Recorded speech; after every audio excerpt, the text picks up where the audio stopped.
نحمده ونصلي على رسوله الكريم اما بعد فاعوذ بالله من الشيطان الرجيم بسم الله الرحمن الرحيم رب اشرح لي صدري ويسر لي امري واحلل عقدة من لساني يفقهوا قولي۔ حضرت ابو سعید خضری سے روایت ہے کہ ایک دفعہ رسول اللہ صلی اللہ علیہ وسلم صحابہ کرام کو نماز پڑھا رہے تھے کہ دوران نماز آپ نے جوتے اتار کر بائیں جانب رکھ دیے۔ جب صحابہ نے آپ کو دیکھا تو انہوں نے بھی اپنے جوتے اتار دیے۔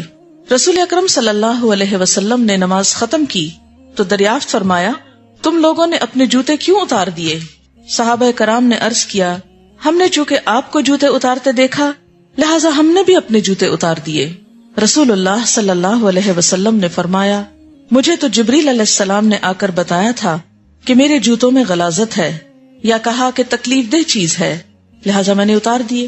پھر آپ صلی اللہ علیہ وسلم نے صحابہ کو نصیحت فرمائی، جب مسجد میں نماز پڑھنے آؤ تو پہلے اپنے جوتوں کو اچھی طرح دیکھ لیا کرو، اگر ان میں غلاظت لگی ہو تو اسے صاف کر لو، پھر ان میں نماز پڑھو۔ اسے ابو داؤد نے روایت کیا ہے۔ تو اس سے کیا پتہ چلتا ہے کہ جوتا اگر صاف ہو تو بوقت ضرورت اس میں نماز پڑھی جا سکتی ہے۔ مسجد میں جوتا، آج کے دور میں ہم اس کا تصور نہیں کر سکتے، لیکن جیسا کہ آپ جانتے ہیں کہ اس دور میں مسجد نبوی میں نہ صفیں تھیں، نہ کارپیٹس تھے، نہ دریاں تھیں، اور نہ ہی کوئی چٹائیاں تھیں۔ خالی فرش تھا جس پر چھوٹی چھوٹی بجری سی بچھی ہوئی تھی، کنکریاں سی بچھی ہوئی تھی، اور خاص طور پر گرمی کے وقت میں وہ بہت تپ جاتی تھی، تو اس لیے لوگ اس میں بھی جوتوں سمیت نماز پڑھا کرتے تھے۔ اور بعض اوقات کیچڑ ہوتا تھا جب بارش ہو جاتی۔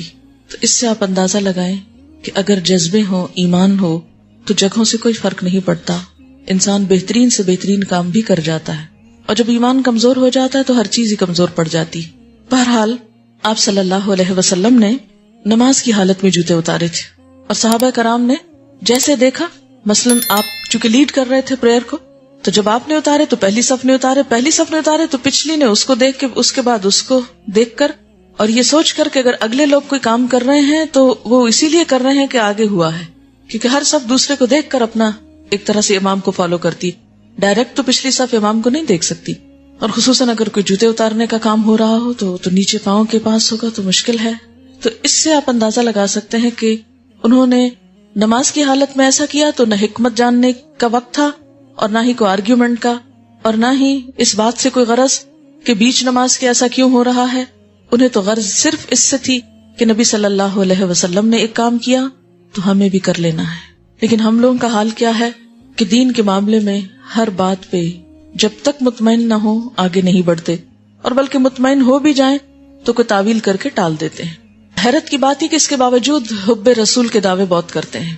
ان ابی رافع قال استخلف مروان ابا هريرة على المدينة وخرج الى مكة فصلى لنا ابو هريرة الجمعة فقرأ بعد سورة الجمعة في الركعة الآخرة اذا جاءك المنافقون قال فأدركت ابا هريرة حين انصرف فقلت له انك قرأت بسورتين كان علي بن ابي طالب يقرأ بهما بالكوفة فقال ابو هريرة انی سمعت رسول اللہ صلی اللہ علیہ وسلم یقرأ بهما یوم الجمعة رواہ مسلم۔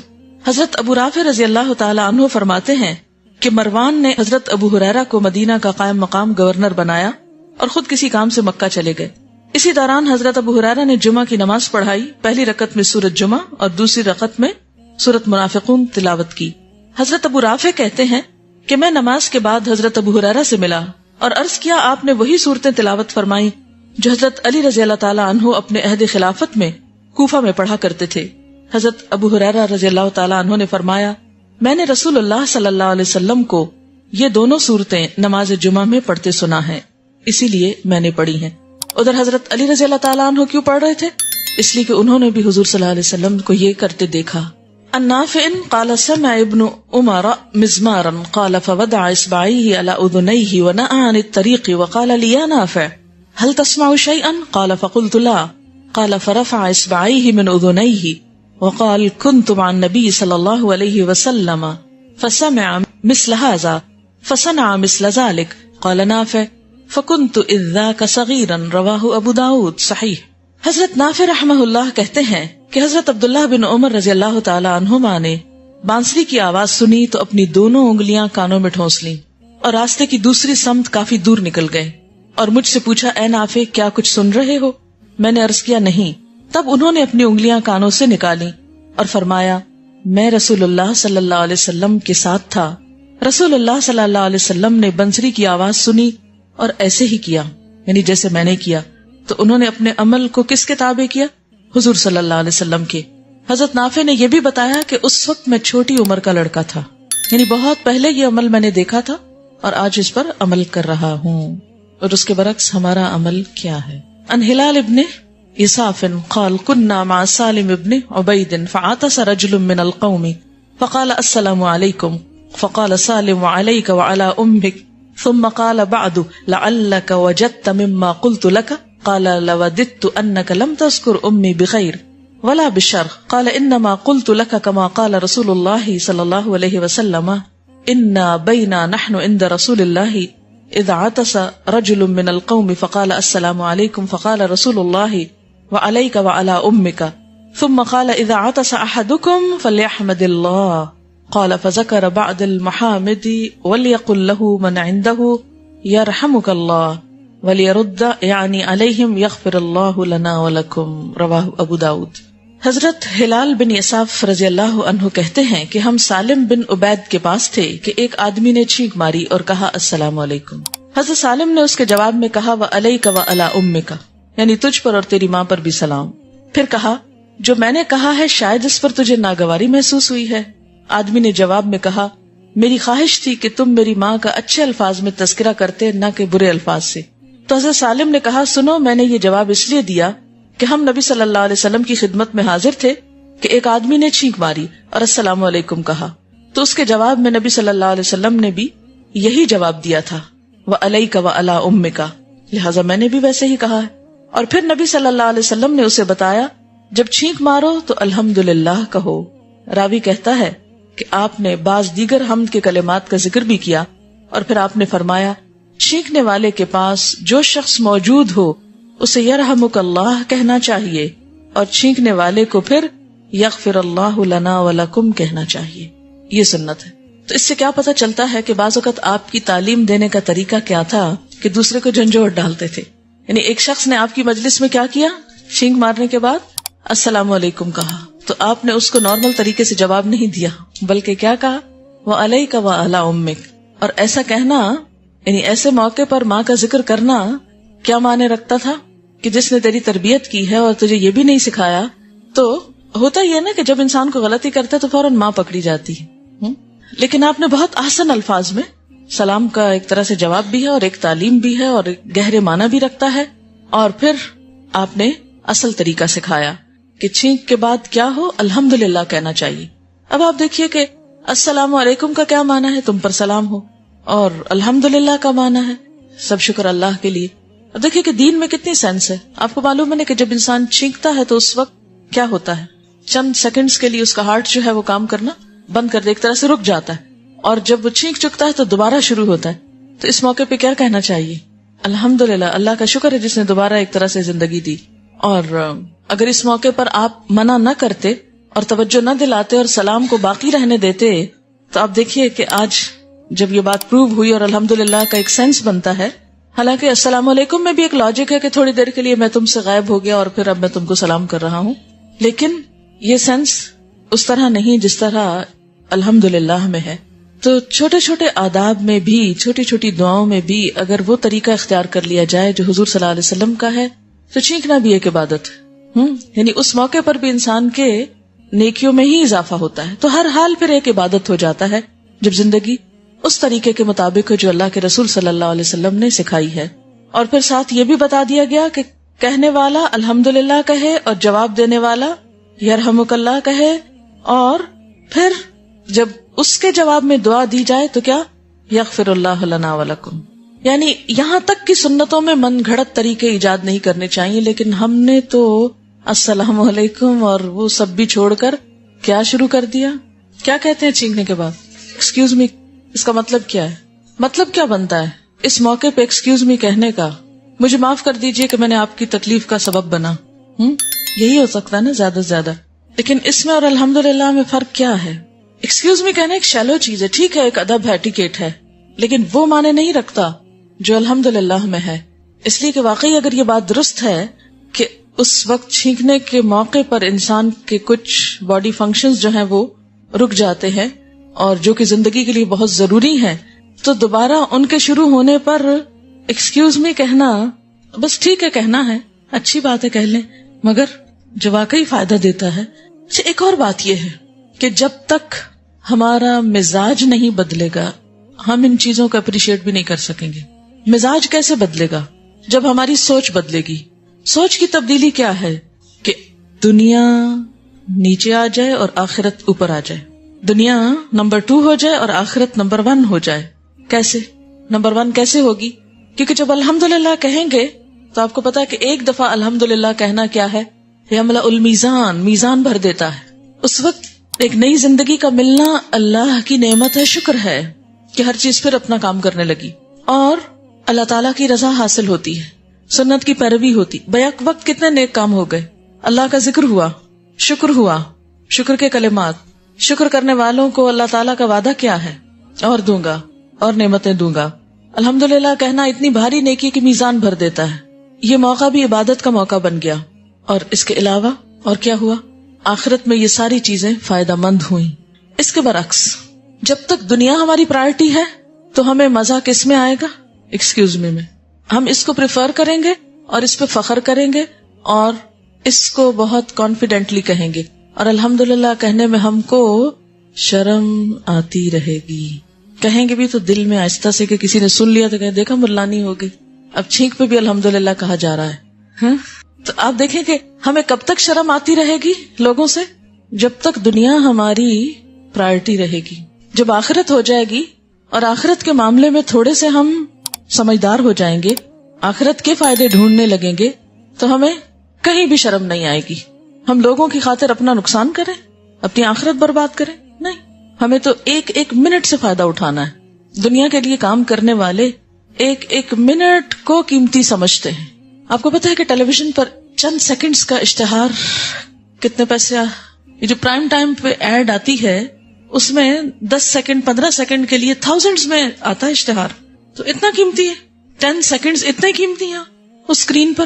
ہم ہر وقت کتنے سیکنڈز گنواتے رہتے ہیں اور کتنے ہی نیکی کے موقع گنواتے رہتے ہیں. حدیث پاک میں آتا ہے لا تحتقرن من المعروف شیئا، نیکی کے کسی بھی کام کو حقیر مت سمجھو، چھوٹا نہ سمجھو. چھوٹی سی نیکی بھی چھوٹی نہیں، قیامت کے دن تو ذرے کے برابر بھی. من یعمل مثقال ذرۃ خیرا یرہ، ذرہ بھی نیکی کا کوئی کرے گا تو اس کو بھی دیکھے گا وہاں جا کر. کہاں یہ کہ ہم بے شمار دفعہ ایسی ہی نیکی کے موقع کو گنوا دیں؟ ہرگز نہیں. اور آپ دیکھیے کہ اگر ہم سارے لوگوں کی نگاہ میں بھی پسندیدہ ہو جائیں نا، کچھ کہہ کے، کوئی دنیا والوں کے ایٹیکیٹس اختیار کر کے، تو پھر کمپیئر کریں کہ اس وقت اللہ کا مطالبہ مجھ سے کیا تھا، اللہ تعالیٰ کیا چاہتے ہیں اور یہ کیا چاہتے ہیں. جو بڑا ہے اس کی مان لیں تو ہوگا کیا؟ جس کے لیے جو بڑا ہوگا وہ اسی کو خوش کرے گا. لکھ لیجیے اس جملے کو، میرے لیے جو بڑا ہوگا میں اسی کو خوش کروں گی. اگر لوگ بڑے ہیں تو لوگوں کو خوش کرنے کے کام کروں گی اللہ کے مقابلے پر، اور اگر اللہ بڑا ہے تو اس کو خوش کرنے کے کام کروں گی لوگوں کے مقابلے پر. یہ لوگوں کے مقابلے پر لفظ میں نے اس لیے بولا ہے تاکہ الگ الگ تو دونوں ہی جائز ہیں، لوگوں کو بھی خوش کرنا چاہیے، اللہ کو بھی خوش کرنا چاہیے. لیکن جب دونوں آمنے سامنے آ جائیں، ایک طرف اللہ کی ذات اور ایک طرف لوگ، تو پھر کس کو خوش کرنا ہے؟ پھر اللہ کو خوش کرنا ہے. اچھا، بخاری کی ایک اور روایت میں چھینک کے بارے میں آتا ہے ان اللہ یحب العطاس ویکرہ التثاؤب فاذا عطس فحمد اللہ فحق علی کل مسلم سمعہ ان یشمتہ واما التثاؤب فانما هو من الشیطان فلیردہ ما استطاع فاذا قالها ضحک منہ الشیطان. حضرت ابو ہریرہ سے روایت ہے کہ اللہ تعالی چھینکنے کو پسند کرتے ہیں لیکن جمائی لینے کو، یون کرنے کو ناپسند کرتے ہیں. یعنی اگر کسی کو چھینک آئے تو اللہ تعالیٰ کو برا نہیں لگتا. اور اس میں شاید ایک بات یہ بھی ہے کہ انسان کے بس میں نہیں ہوتا نا چھینکنا. یعنی خود آپ اگر اس وقت چاہیں کہ چھینکیں تو آپ چھینک نہیں سکتے، اور چھینک آ رہی ہو تو بعض اوقات روک نہیں سکتے. ٹھیک، اب آپ دیکھیے کہ جمائی اس کو آپ کنٹرول کر سکتے ہیں اگرچہ وہ بھی غالب آتی ہے انسان پر، اور اگر کنٹرول نہ بھی کر سکے تو ایٹ لیسٹ ہاتھ رکھ کے اپنے آپ کو روک سکتے ہیں، اور روکنا چاہیے. فرمایا کہ ہر مسلمان پر حق ہے کہ جب انسان چھینک آئے اس کو تو اللہ کی حمد کرے، اور جو سنے اس کا جواب دے. وَأَمَّا التَّصَاوُبُ، اور جہاں تک جمائی کا تعلق ہے، یون کرنے کا، وَمِنَ الشَّیطان، شیطان کی طرف سے. فَلْيَرُدَّهُ، چاہیے کہ انسان روک رکھے اس کو جتنا روک سکے. اور جب انسان جمائی کے ساتھ ہاں کا لفظ بولتا ہے، ہاں ایسے کر کے جو ہاں بولتا ہے نا، تو ضحک منہ الشیطان، شیطان اس شخص پہ خوش ہوتا ہے. یہ شیطان کو خوش کرنے والا کام ہے. کون سا؟ جمائی کے ساتھ آواز بھی نکالنا. اب دیکھیے کہ کتنی چھوٹی چھوٹی چیزوں میں اسلام نے ادب سکھایا ہے. اکثر ایسا ہوتا ہے نا، جب نیند آنے والی ہوتی ہے تو اس وقت انسان جمائی لے رہا ہوتا ہے، جمائی کے ساتھ پھر ہاں شاہ بھی کر لینا. النافع ان رجلا عطس الى جنب ابن عمر فقال الحمد لله والسلام على رسول الله. قال ابن عمر وانا اقول الحمد لله والسلام على رسول الله وليس هكذا علمنا رسول الله صلى الله عليه وسلم. علمنا ان نقول الحمد لله على كل حال. رواه الترمذی. حضرت نافع سے روایت ہے کہ ایک آدمی نے حضرت عبداللہ بن عمر کے پاس چھینک ماری اور کہا الحمدللہ والسلام علی رسول اللہ.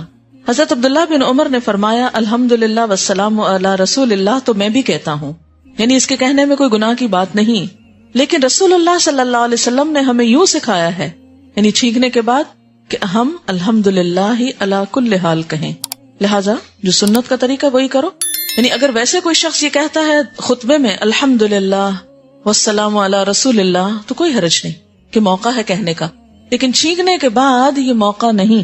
اس وقت صرف الحمدللہ کہنا ہی کافی ہے. یعنی اپنے پاس سے دین میں اضافے بھی نہیں کرنے چاہیے، کیونکہ اس طرح دین کی اصل شکل مسخ ہو جائے گی اور دین بوجھل ہو جائے گا. جیسے ایک بچی نے چھوٹا سا نوٹ مجھے دیا، وہ کہتی ہے کہ میں کل گھر میں گئی اور میری والدہ نے مجھے کہا کہ آپ کو درود تنجینہ پڑھنا ہے. میں نے ان کو سمجھانے کی کوشش کی لیکن وہ جب نہیں سمجھی تو میں نے ان کے ساتھ پڑھنا شروع کیا. کہتی کہ میں I spent 4 hours from 6 PM to 10 PM reading this 1000 times درود. نتیجہ کیا نکلا کہ میں اپنے اسکول کا بیگ بھی نہ کھول سکی اور کوئی پڑھائی نہ کر سکی، اور آخر میں مجھے فلو بھی ہو گیا، اور اس صبح تک میری حالت خراب تھی کہ میں کوئی اور مفید کام نہیں کر سکی. تو مجھے بتائیں کہ میں کس طرح ریسپیکٹ فلی اپنی والدہ کو ایکسپلین کروں، کیونکہ وہ بہت زیادہ اس پر یقین رکھتی. ہمارے یہ ایک گھر کا معاملہ نہیں ہے، یہ اکثر گھروں کا حال ہے کہ جب کوئی مشکل پیش آتی ہے تو ہم اصل کام کرنے کی بجائے ایسے کام کرتے ہیں کہ جس سے ہمارے فرائض بھی چلے جائیں. بدعت کی ایک ڈیفینیشن ہے اور وہ ہے البدعۃ تمیت السنہ. بدعت سنت کی موت ہے. کیوں؟ اس لیے کہ اس کو ریپلیس کر دیتی ہے نا، سنت کو ہٹا کے ایک نئی چیز. بدعت کیا ہوتی ہے؟ دین میں نئی چیزوں کا داخل کرنا. جب ہم دین میں نئی چیزیں داخل کرتے ہیں تو کیا ہوتا ہے؟ اصل چیز گم ہو جاتی. مثلاً یہ پانی کا گلاس ہے اور صاف ستھرا پانی، اگر میں اس میں میلا پانی ڈالنا شروع کر دوں تو کیا ہوگا؟ اصل کہاں جائے گا؟ پلوٹ ہو جائے گا. یا ڈالتی چلی جاؤں تو کیا ہوگا؟ وہ سارا گرتا نکلتا چلا جائے گا. ایک وقت آئے گا کہ اصل کا کہیں نام نہیں رہے گا اور سارے کا سارا میلا پانی ہو جائے گا اس میں.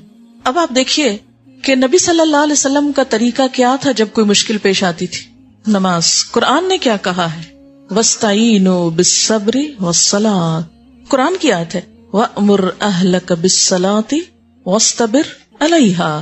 اپنے گھر والوں کو نماز کا حکم دو اور خود بھی اس پہ جمے رہو. یعنی نہ صرف یہ کہ آپ خود پڑھتے تھے، بلکہ حدیث میں آتا ہے کہ جب کوئی مشکل وقت آتا تو آپ اپنے گھر والوں کو بھی نماز پڑھنے کے لیے کہتے. اور اس کا مسنون طریقہ کیا ہے؟ کیا بولتے ہیں اس کو؟ صلاۃ حاجت. کتنی دیر لیتی ہے صلاۃ حاجت؟ Maximum 10 minutes. 5 منٹ میں آپ یکسوئی سے نماز پڑھ لیں اور 5 منٹ میں وہ دعا. اور بس صرف یہ کہ کنسنٹریشن شرط ہے اس نماز کے لیے، سب کے لیے شرط ہے لیکن اس میں خاص طور پہ قبولیت کے لیے. ایک دفعہ پڑھیں، نہیں تسلی تھوڑی دیر بعد پھر پڑھ لیں، گھنٹے گھنٹے بعد پڑھنی شروع کر دیں اگر بہت ہی پریشانی کا عالم. لیکن نبی صلی اللہ علیہ وسلم نے کبھی بھی اپنے آپ کو اور صحابہ کو ایسی کوئی بات نہ سکھائی ہے، نہ ستایا ہے، نہ پریشان کیا ہے کہ آؤ 1000 دفعہ پڑھو یہ یا 2000 دفعہ پڑھو. کوئی ذکر 100 سے اوپر نہیں جاتا، کوئی ذکر 100 سے اوپر نہیں جاتا. جب ہم کوئی بھی چیز اپنے پاس سے کرنے لگتے ہیں تو کیا ہوتا ہے؟ ایکسٹریم پہ چلے جاتے ہیں اور وہ پھر اصل چیزیں حتیٰ کہ فرائض بھی چھٹتے ہیں. فرض نماز بھی آپ تیز تیز پڑھیں گے کہ ذرا جلدی ہو جائے تو کہ میرا یہ وظیفہ رہتا ہے ابھی، کیوں اپنے آپ کو مشقت میں ڈالتے ہیں؟ اللہ تعالیٰ تو فرماتے ہیں ما انزلنا علیک القرآن لتشقی. تو اسی طرح لوگوں سے جھگڑے نہیں اور نہ فتوے دیں خدا کے لیے کہ جہاں کوئی یہ کر رہا ہو آپ ان کے پیچھے پڑ جائیں اور آپ ان کی چیزیں سمیٹنے لگے اور ان سے بدتمیزی کریں اور لڑیں جھگڑے نہیں. لیکن حل کیا ہے؟ اندھیرا کیسے جاتا ہے مجھے بتائیے. اندھیرا کتنا بڑا ہوتا ہے. مثلاً اس کمرے میں اگر لائٹ نہ ہو تو کیا ہوگا؟ پورا اندھیرا. اور اگر آپ صرف ایک بٹن جلا دیں تو کم از کم اتنی روشنی ہو جائے گی کہ سب ایک دوسرے کو دیکھ سکیں گے. اچھا 2 جلا دیں تو اور زیادہ, 3 جلا دیں تو اور زیادہ. جتنی زیادہ جلاتے جائیں گے اتنی روشنی بڑھتی جائے گی. لیکن اگر آپ کھڑے ہو کے اندھیروں سے جھگڑنا شروع کر دیں اور ایک لاٹھی لے کے سب اندھیرے کو مارے, ہاں کیا نتیجہ نکلے گا؟ جتنی چاہے انرجی لگائیں کچھ نتیجہ نہیں آئے گا. بس آپ تکلیف فرمائیں اور جہاں بورڈ لگا وہاں پہنچ کے آن کر دیں, ختم بات. اسی طرح جہاں لوگوں کو آپ دیکھیں کہ اور ادھر ادھر کے کام کر رہے ہیں فالتو قسم کے, جو ان پہ بوجھ ہیں اور ان کے لیے مشقت کا سبب ہیں اور ان کے فرائض میں غفلت کا سبب ہیں, تو کیا کریں؟ ایک لائٹ جلا دے, ایک اچھی چیز سنا دے, کسی اور موقع پہ اور اچھی چیز سنا دے. اور آہستہ آہستہ جب وہ اچھی چیزوں کے عادی ہو جائیں گے تو اس طرح کے بوجھ خود ہی ہٹ جائیں گے. آپ دیکھیے کہ نبی صلی اللہ علیہ وسلم کے آنے کا مقصد کیا تھا؟ سورۃ الاعراف جس میں آتا ہے کہ وَيَدَعُ عَنْهُمْ إِسْرَهُمْ. کیا معنی ہے یَدَعُ عَنْهُمْ إِسْرَهُمْ؟ کہ آپ کیا کرتے ہیں؟ بوجھ ہٹاتے ہیں لوگوں سے. وَالْأَغْلَالَ الَّتِي كَانَتْ عَلَيْهِمْ. اور وہ توق کیا ہوتے ہیں؟ اپنے کو رسیاں جو باندھی ہوئی ہیں, جو جکڑا ہوا ہے رسم و رواج میں, مختلف چیزوں میں, ان کو کاٹتے ہیں, ہٹا دیتے ہیں. کھلے ہو جاؤ, دین کو آسان کرو, جو کر سکتے ہو وہ کرو, ناروا بوجھ مت ڈالو. لیکن مشکل یہ ہے کہ اصل دین تو کتابوں کی گرد میں پڑا ہے, وہ نہ ہم کھولتے ہیں, نہ پڑھتے ہیں, نہ جانتے ہیں, نہ کرتے ہیں. اور جو نہیں کرنا چاہیے وہ عام ہو گیا ہے. اس کا حل لڑائی جھگڑا نہیں ہے, کسی کو حقیر سمجھنا نہیں, کسی کو برا کہنا نہیں ہے, کسی سے نفرت کرنا نہیں ہے. خلوص کے ساتھ ایک اچھی بات بتا دے, عام کر دے. اللہ نے چاہا تو خود ہی دلوں میں اتر جائے گی. اور اگر اس کے ہاں کسی کی ہدایت نہیں لکھی ہوئی نا, تو یاد رکھیے ہم سب مل کر بھی کسی کو سمجھانا چاہے بات تو وہ نہیں سمجھ سکتا. صرف اللہ ہدایت دیتا ہے جس کو بھی دیتا ہے, اس لیے سب کو اسی سے مانگنا چاہیے. ایک کسی بھی اچھی بات کو پھیلانے کا فائدہ کیا ہوتا ہے؟ رات مجھے ایک فون آیا اسلام آباد سے, تو کہنے لگی کہ میرے بہت ینگ نیفیو کی ڈیتھ ہو گئی ہے سری لنکا میں ایک ایکسیڈنٹ میں. تو ہم نے آپ کے یہ جو دعاؤں کے کارڈز ہیں انگلش ٹرانسلیشن کے ساتھ, یہ جو قرآنی دعائیں آئی ہیں, یہ ہم نے کافی وہاں پر فوری طور پر بھجوائے, کیونکہ بہت زیادہ لوگ جمع ہوتے ہیں تو سب کو کچھ نہ کچھ دیا جائے.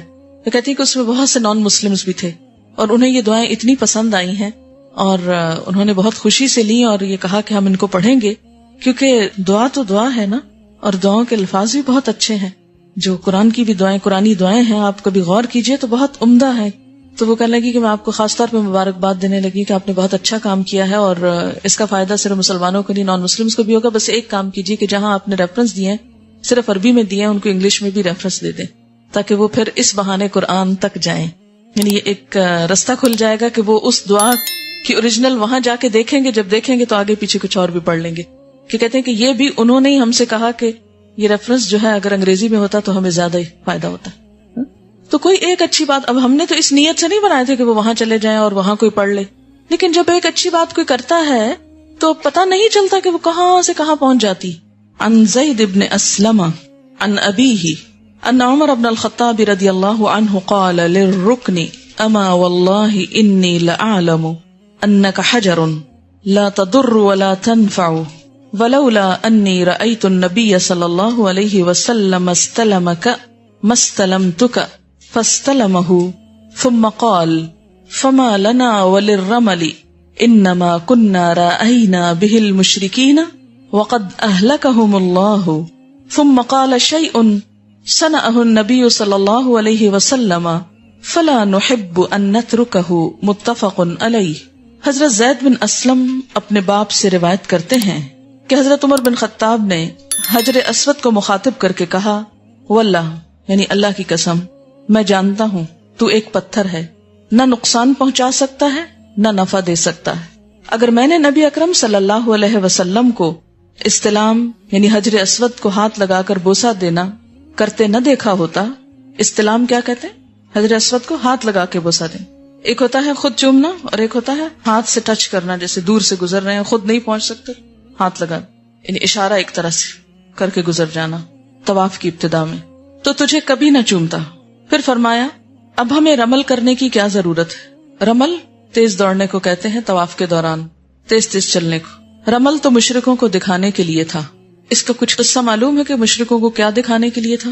جیسے کہ آپ جانتے ہیں کہ صحابہ کرام نے جب ہجرت کی اور مدینہ چلے گئے تو 5-6 سال تک ان کے لیے واپس آنے کے کوئی چانسز نہ تھے.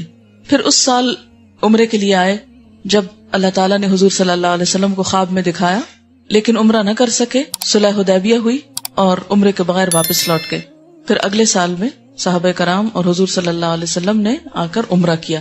جب عمرہ کیا تو مشرکین مکہ جو ان کے دشمن تھے اس وقت ان کو دیکھ رہے تھے طواف کرتے ہوئے اور یہ کہہ رہے تھے مسلمانوں کو مدینہ کی آب و ہوا راس نہیں آئی اور یہ کمزور ہو گئے ہیں وہاں جا کر. یہ بھی ایک ستانے کا انداز تھا تاکہ یہ پچھتائیں کہ ہم یہاں سے کیوں گئے.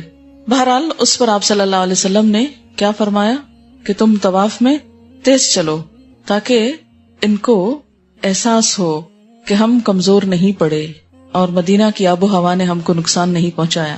رمل تو مشرکوں کو دکھانے کے لیے تھا. اب اللہ نے انہیں ہلاک کر دیا ہے. پھر خود ہی فرمایا لیکن رمل تو وہ چیز ہے جو رسول اللہ صلی اللہ علیہ وسلم کی سنت ہے اور سنت چھوڑنا ہمیں پسند نہیں. یعنی اگرچہ ان کو دکھانے کے لیے تھا لیکن ہم اسے کرتے رہیں گے کیونکہ آپ نے پھر اس کے کرنے سے روکا نہیں، منع نہیں کیا، ایک سنت جاری کر دی. اور یہ بھی ہو سکتا ہے کہ اگر اس دور میں مشرکین کو دکھانے کے لیے تھا تو آج بھی اس کا اپنا ایک فائدہ ہو. اور طواف کا سین بھی ایک بہت خوبصورت سین ہوتا ہے. اسی طرح سعی کرتے وقت اور خاص طور پر سعی میں جب وہ گرین نشان کے درمیان مرد حضرات دوڑتے ہیں تو وہ بھی حضرت ہاجرہ کی یاد دلاتا ہے کہ اللہ کی ایک بندی کا عمل اللہ تعالیٰ کو کتنا پسند آیا کہ رہتی دنیا تک کے لیے مردوں کو بھی اس عورت کی پیروی کا حکم دیا گیا. یہ ایک طرح سے انہی کی پیروی اور انہی کی یاد میں ہے، انہی کی سنت کو زندہ کرنا ہے. تو اللہ کے ہاں کوئی کوشش خواہ کسی مرد کی ہو یا عورت کی، اگر وہ خلوص کے ساتھ، محبت کے ساتھ، دل کے سچے جذبات کے ساتھ ہو تو اللہ تعالیٰ اس کی قدردانی فرماتے ہیں. حضرت ابو ایوب انصاری رضی اللہ تعالیٰ عنہ کہتے ہیں کہ رسول اللہ صلی اللہ علیہ وسلم کے پاس جب کھانا لایا جاتا تو آپ اس سے تناول فرمانے کے بعد میرے پاس بھیج دیتے. یہ کون ہے؟ ابو ایوب انصاری. جی ہاں، جنہوں نے مدینہ میں آپ صلی اللہ علیہ وسلم کو اپنا گھر آفر کیا تھا. آپ کو معلوم ہے کہ جب آپ صلی اللہ علیہ وسلم مدینہ تشریف لائے تو ہر ایک کی خواہش یہ تھی کہ آپ ہمارے گھر پر رہیں، لیکن آپ نے فرمایا کہ جہاں یہ اونٹنی جا کر رک جائے گی وہی میری جگہ ہوگی. تو وہ اونٹنی حضرت ابو ایوب انصاری کے گھر پر جا کر خود رک گئی. یہ اللہ تعالیٰ کی طرف سے ایک فیصلہ تھا اور شاید ان کا خلوص تھا. بہرحال جب آپ تشریف فرما ہوئے تو حضرت ایوب نے عرض کی کہ یا رسول اللہ صلی اللہ علیہ وسلم، جب میں یہ مکان بنا رہا تھا تو اس وقت میرے دل میں یہ تمنا تھی اور خواہش تھی کہ آپ جب مدینہ آئیں تو یہاں پر تشریف رکھیں، اور اسی لیے میں نے اس کو 2 منزلہ بنایا ہے کہ اوپر والی منزل پر آپ رہیں گے اور نیچے میں رہوں گا. لیکن آپ نے نیچے والی منزل کو پسند فرمایا کہ اس سے لوگوں کو، آنے جانے والوں کو تکلیف نہ ہو. اور یہ ان کی بہت بڑی خوش قسمتی تھی کہ ان کے گھر کو چن لیا گیا اس کام کے لیے. حضرت ابو ایوب انصاری کہتے ہیں کہ رسول اللہ صلی اللہ علیہ وسلم کے پاس جب کھانا لایا جاتا تو آپ اس سے کھانے کے بعد میرے پاس بھیج دیتے، کیونکہ ہمسائے بھی تھے. ایک روز آپ نے برتن جوں کا توں کھائے بغیر میری طرف بھیج دیا کیونکہ اس میں لہسن تھا. میں نے آپ سے پوچھا کیا لہسن حرام ہے؟ آپ نے فرمایا نہیں، لیکن میں اس کی بو کی وجہ سے اسے پسند نہیں کرتا، کیونکہ مسجد میں اور خاص طور پر نماز میں اگر اسمیل آ رہی ہو منہ سے تو فرشتے پاس نہیں آتے. تو اس لیے کوئی ایسی چیز نمازوں کے اوقات سے پہلے یا مسجد میں جاتے وقت نہیں کھانی چاہیے کہ جس سے فرشتوں کو اذیت ہو یا پھر اپنے آس پاس کے لوگوں کو اذیت ہو. اسی لیے آپ صلی اللہ علیہ وسلم دن میں کئی بار مسواک کا اہتمام کرتے تاکہ منہ سے کوئی ایسی چیز دوسرے کی اذیت کا سبب نہ بنے. کیا ہم سب بھی سنت پر عمل کرتے ہیں اور خود کو چیک کرتے ہیں؟ کیونکہ بسا اوقات کسی دوسرے کے پاس بیٹھنا، قریب بیٹھنا بھی محال ہو جاتا ہے اگر ایسی کوئی اذیت والی چیز ہو، اور خصوصاً جہاں دین کی بات ہو کنسنٹریشن ہی نہیں بنتی. تو اسے حرام نہیں کیا کیونکہ ایک فائدہ مند چیز ہے، اس کے اپنے فائدے بھی ہیں، لیکن آپ نے ناپسند ہونے کے باوجود دوسرے کو کھانے کے لیے دے دیا. قرآن میں ہم نے پڑھا کہ لن تنالوا البر حتی تنفقوا مما تحبون، تم نیکی کو پہنچ نہیں سکتے جب تک وہ خرچ نہ کرو جو تمہیں پسند ہے. لیکن یہاں ہم دیکھتے ہیں کہ آپ صلی اللہ علیہ وسلم کو یہ کھانا پسند نہیں تھا لہسن کی وجہ سے، مگر آپ نے دوسرے کو دے دیا. تو کیا ان 2 چیزوں میں کنٹرڈکشن نہیں، کنٹرڈکشن نہیں. اس لیے کہ اس کا مطلب یہ ہے، نمبر 1 یعنی پہلی آیت جو میں نے کوٹ کی لن تنالوا البر کا، کہ انسان کو اللہ کی محبت اور قرب پانے کے لیے اپنی پسندیدہ ترین چیز بھی اللہ کی راہ میں دینی چاہیے. یعنی ساری نہیں، سب میں سے کوئی ایک، کیونکہ ہم کو ایک سے زیادہ چیزیں پسند ہوتی ہیں. بلکہ اگر آپ اپنی سب چیزوں کو دیکھیں تو آپ کو ایک سے ایک بڑھ کر پیاری ہوگی، چاہے وہ ضرورت کی نہ بھی ہو، لیکن کسی اور کو ہاتھ نہیں لگانے دیں گے آپ. خیر وہ تو ایک معنی رکھتا ہے. قرآن پاک ہی میں آتا ہے سورۃ البقرہ میں یسألونک ماذا ينفقون، یہ آپ سے پوچھتے ہیں کہ کیا خرچ کریں. قل العفو، کہہ دیجئے جو ضرورت سے زائد ہو، یعنی جو تم خود استعمال نہیں کرنا چاہتے اور تمہاری ضرورت سے زائد بچا ہوا ہے اسے کیا کرو، کسی اور کو دے دو تاکہ اس کے کام آ جائے. بہت سی چیزیں کھانے میں، پہننے میں، استعمال میں ہماری ضرورت کی نہیں ہو سکتی، ہماری پسند کی نہیں ہو سکتی، لیکن بڑی بڑی بیکار ضائع ہوتی چلی جاتی. ایسے میں وہ چیز کسی دوسرے کے استعمال میں لے آنا اجر و ثواب کا باعث ہے، خواہ ہم کو پسند نہیں. اور یہ اس آیت سے ٹکراتا بھی نہیں، اس لیے کہ اس میں خرچ کرنے کا حکم ہے اور یہاں بھی خرچ کرنے کا حکم ہے. وہ ایک الگ حکم ہے جو اعلیٰ درجے کا ہے، اور یہ بھی ایک حکم ہے اللہ کا کہ کل العفو، جو ضرورت سے زائد ہے اسے خرچ کر دو. کیونکہ اللہ نے ہر ایک کی پسند مختلف بنائی ہے. ضروری نہیں کہ جو چیز ہمیں پسند نہیں وہ کسی کو بھی پسند نہ ہو، جو ہماری ضرورت نہیں وہ کسی کی بھی نہ ہو. نہیں، بہت وقت ایسا ہوتا ہے کہ ایک چیز آپ کی ضرورت کی نہیں لیکن دوسرے کے لیے وہ بے حد ضروری ہوتی، بہت فائدے کی ہوتی. وہ اس چیز کے لیے ترس رہا ہوتا اور آپ صرف اس لیے رکھتے چونکہ مجھے پسند نہیں اس لیے میں کسی کو دینا بھی پسند نہیں کرتا. تو یہ نہیں ہونا چاہیے. آپ دے ڈالیے تاکہ کام آ جائے، کسی کے کام آئے گی، اس کی دعا ملے گی اور اللہ کے ہاں اجر ملے گا. کس حکم پر عمل کرنے کا؟ نمبر 2 حکم پر عمل کرنے کا. اور وہ کیا ہے؟ یسألونک ماذا ينفقون قل العفو. یہ بھی اللہ کا حکم ہے. جہاں لن تنالوا البر اللہ کا حکم ہے وہاں یہ بھی حکم ہے. لیکن ہماری مشکل یہ ہوتی ہے کہ جب ہم کو ایک حکم پتا چلتا ہے تو دوسرے سارے ہم بھول جاتے ہیں اور اس کو سامنے رکھ کر اپنی عقل کی بنا پہ فتوے دینے لگتے ہیں. اسی لیے سنت کا مطالعہ ضروری ہوتا ہے کہ وہ عمل کی راہیں اور مختلف جہتیں ہمارے سامنے کھولتی ہے جو عام طور پر ہم اپنی کم علمی بعض اوقات اور بعض اوقات لمیٹڈ ذہن، نیرو مائنڈڈ ہونے کی وجہ سے ہم اس کو ایکسپٹ نہیں کرتے. تو یہاں پر آپ دیکھیے کہ آپ صلی اللہ علیہ وسلم کا طرز عمل سامنے آ رہا ہے. یعنی لہسن کھانے میں کوئی برائی نہیں ہے، کوئی گناہ نہیں ہے، کوئی ناپسندیدہ چیز نہیں ہے، سوائے اس کے کہ آپ کی اپنی ذات کو پسند نہیں، کیونکہ آپ کی ہر وقت پبلک ڈیلنگ ہوتی تھی، عبادات میں آپ لیڈ کرتے تھے. تو آپ کی اگر اپنی عبادات میں یکسوئی نہیں، خشوع نہیں، رحمت سے ڈھکے ہوئے نہیں، تو آپ دوسروں کو اس طرح انسپائر نہیں کر سکتے تھے. اس سے یہ بھی پتا چلتا ہے کہ بتانے والے کو خود اپنے لیے ان بہت سی باتوں کا خیال رکھنا چاہیے جو عام حالات میں نہ حرام ہیں اور نہ ناپسند ہیں. یعنی ایک شخص ہوتا ہے جو اپنی انڈیویجول لائف گزارا ہے، اپنی ذاتی زندگی وہ جیسے چاہے گزارے، لیکن ایک شخص ہے جو پبلک میں موو کرتا ہے، اس کو صرف اپنی پسند کا خیال نہیں رکھنا، اسے ان لوگوں کی پسند کا بھی خیال رکھنا ہے جن کے درمیان وہ دعوت و تبلیغ کا کام کر رہا ہے. بہرحال جب آپ نے وہ کھانا بھیجا تو انہوں نے پوچھا کیا یہ حرام ہے؟ فرمایا نہیں، لیکن میں اس کی بو کی وجہ سے اس کو پسند نہیں کرتا. حضرت ابو ایوب رضی اللہ تعالی عنہ نے کہا جو چیز آپ ناپسند فرماتے ہیں میں بھی اسے ناپسند کرتا ہوں. سمپل ریزن، بس مجھے بھی نہیں اچھا لگتا. اور یہ صرف محبت کی وجہ سے تھا. اس سے کیا پتا چلتا ہے کہ شریعت اپنی جگہ ہے، لیکن حضور صلی اللہ علیہ وسلم کی محبت میں اگر کسی خاص چیز میں آپ کا اتباع کر لیا جائے تو اس پر بھی انشاءاللہ اجر ہے، اور جو نہ کر سکے اس کے لیے گناہ نہیں. انشاءاللہ اس کے بعد ایک اور سبجیکٹ آپ کا آئے گا کہ جس میں پھر آپ کو کیٹیگوریکلی بتایا جائے گا کہ کون کون سی سنتوں کو آپ چھوڑ نہیں سکتے، کون سی ایسی ہیں کہ جو کر لیں تو بہت اچھا، نہیں وہ پھر آپ نے ٹرم سنی ہوگی واجب اور مستحب اور مباح. یہ کیٹیگریز انشاءاللہ بعد میں آئے گی. ابھی ہم صرف جنرلی سنت آن دا ہول اس کا جو مقام ہے اور صحابہ کرام کا جو طرز عمل ہے اس کو دیکھ رہے ہیں، وہ لیٹر آن انشاءاللہ تعالی. تو یہاں حضرت ابو ایوب انصاری کا عمل جو ہے وہ محبت کی بنا پر ہے اور ایک گہری محبت کی بنا پر ہے. آپ نے حضرت ابو ایوب انصاری کے بارے میں مسلم ہیروز میں پڑھا ہے؟ نہیں. مجھے ان کے مقبرے پر جانے کا اتفاق ہوا ہے ترکی میں. وہ پورا علاقہ ہی ایوب کہلاتا ہے. آپ کو معلوم ہے کہ حضور صلی اللہ علیہ وسلم نے ایک پیشن گوئی کی تھی کہ لَتَفْتَحُنَّ الْقُسْطُنْطِينِيَّةَ وَلَنِعْمَ الْأَمِيرُ أَمِيرُهَا وَلَنِعْمَ الْجَيْشُ جَيْشُهَا، کہ تم لوگ یعنی اپنی امت کے لیے پیشن گوئی کی تھی کہ تم ضرور ضرور قسطنطنیہ یعنی ٹرکی کو، استنبول کو فتح کرو گے، اور جو لشکر اس فتح میں شریک ہوگا وہ بہت عمدہ لشکر ہوگا، اور جو امیر اس لشکر کو گائیڈ کر رہا ہوگا وہ بھی بہت اچھا انسان ہوگا. اس بنا پر ہم دیکھتے ہیں کہ صحابہ کرام میں سے ہر ایک کو اور بعد کے ادوار میں بھی ہر ایک کو شوق ہوتا تھا کہ وہ ہم خوش نصیب ہوں جن کے بارے میں آپ نے فرمایا کہ وہ بہت اچھا لشکر ہوگا. تو وقتاً فوقتاً وہ مہمات جاتی رہی. آپ کو معلوم ہے ان میں ایک خاتون بھی شریک تھی، حضرت ام حرام بنت ملحان، شاید پہلے میں نے کہیں ان کا ذکر کیا ہو کہ جب آپ ان کے گھر میں تشریف فرما تھے، سوئے ہوئے تھے، کہ مسکراتے ہوئے اٹھ بیٹھے تو بولی یا رسول اللہ صلی اللہ علیہ وسلم آپ نے کیا دیکھا، آپ کیوں مسکرا رہے ہیں؟ تو آپ نے فرمایا آپ اکثر دوپہر آرام کرنے کے لیے ان کے گھر تشریف لے جاتے تھے. تو کہنے لگے کہ میں نے دیکھا کہ میری امت کا ایک لشکر ہے جو سمندر پہ سوار ہوا ہے، اور وہ اس طرح بیٹھے ہیں جیسے ملوک اپنے تخت پر بیٹھے ہوتے ہیں، سمندر پہ کشتی میں سوار ہو کے یوں جا رہا ہے جیسے بادشاہ اپنے تخت پہ بیٹھے، یعنی بہت خوبصورت سین ہے. تو کہنے لگی یا رسول اللہ صلی اللہ علیہ وسلم آپ دعا کیجیے کہ میں بھی ان میں شریک ہوں. آپ صلی اللہ علیہ وسلم حضرت ام حرام کے لیے دعا کرتے ہیں، پھر اس کے بعد وہ پھر سو جاتے ہیں، پھر تھوڑی دیر کے بعد اٹھتے ہیں تو پھر مسکرا رہے ہیں. تو پوچھتے ہیں کہ آپ کو کس چیز میں مسکرایا؟ تو آپ نے بتایا کہ میں نے اسی طرح وہ لشکر پھر دیکھا ہے اور اس میں کچھ شہید بھی ہوں گے. تو کہنے لگے آپ دعا کیجیے میں بھی شہیدوں میں شامل ہو جاؤں. تو آپ نے ان کے لیے دعا کی، کہا تم انہی میں سے ہوگی.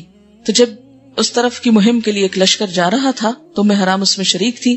سمندر پار کر کے جب سائپرس پہ پہنچی تو وہاں گھوڑے سے گر کر ان کی شہادت ہو گئی. تو جو اللہ کے راستے میں نکلتا ہے اگر دشمن کے ہاتھوں نہ بھی مارا جائے تو وہ شہید کہلاتا ہے.